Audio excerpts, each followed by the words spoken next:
Pookode veterinary സർവകലാശാല വിദ്യാർത്ഥി സിദ്ധാർത്ഥിന്റെ മരണത്തിൽ പ്രതികളായ വിദ്യാർത്ഥികളെ പുറത്താക്കിയ സർവകലാശാല നടപടി ഹൈക്കോടതി റദ്ദാക്കി.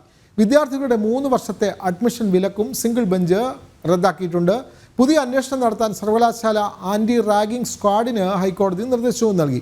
അന്വേഷണം പൂർത്തിയാകുന്നതുവരെ പഠനം തുടരാൻ പ്രതികൾക്ക് അവസരം നൽകണമെന്നും ഉത്തരവിൽ പറയുന്നു. വിവരങ്ങളുമായി രേഷ്മ ബാബു ചേരുന്നു. രേഷ്മ, നമുക്കറിയാം പൂക്കോട് വെറ്റിനറി സർവകലാശാലയിൽ ഉണ്ടായ സംഭവവികാസങ്ങൾ, അതേ തുടർന്ന് വിദ്യാർത്ഥികളെ പുറത്താക്കുന്ന നടപടി. പക്ഷേ ഇപ്പോൾ കോടതി ഇക്കാര്യത്തിൽ ഇടപെട്ടിരിക്കുന്നു. കൂടുതൽ വിവരങ്ങൾ രേഷ്മ.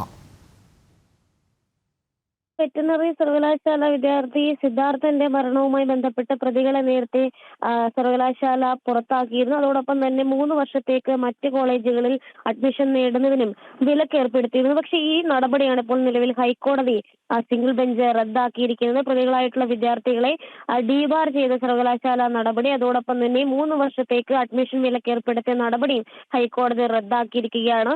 പുതിയ അന്വേഷണം നടത്താനായിട്ട് നിലവിൽ സർവകലാശാല ആന്റി റാഗിംഗ് സ്ക്വാഡിനും ഹൈക്കോടതി സിംഗിൾ ബെഞ്ച് നിർദ്ദേശം നൽകിയിരിക്കുന്നു.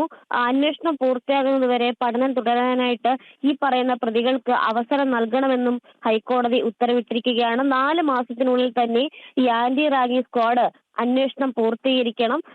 ഇതുമായി ബന്ധപ്പെട്ട് സർവകലാശാലയ്ക്കും കർശന നിർദ്ദേശം ഹൈക്കോടതി നൽകിയിരിക്കുകയാണ്. നടപടിക്രമങ്ങൾ പാലിക്കാതെയാണ് തങ്ങളെ പുറത്താക്കിയതെന്ന് ചൂണ്ടിക്കാട്ടി പ്രതികളായിട്ടുള്ള വിദ്യാർത്ഥികളാണ് ഹൈക്കോടതിയിൽ ഹർജി നൽകിയത്. ഈ ഹർജി തീർപ്പാക്കിക്കൊണ്ടാണ് ഹൈക്കോടതി നിലവിൽ ഈ ഡീബാർ ചെയ്ത സർവകലാശാല നടപടിയും 3 വർഷത്തേക്ക് ഇവർക്ക് മറ്റ് കോളേജുകളിൽ അഡ്മിഷൻ നേടുന്നതിനുള്ള വിലക്കും അതും നിലവിൽ റദ്ദാക്കിയിരിക്കുന്നത്. വിനോദ്.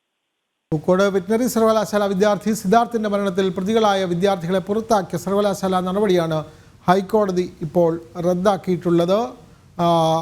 വിവരങ്ങൾ നൽകുകയായിരുന്നു രേഷ്മ ബാബു.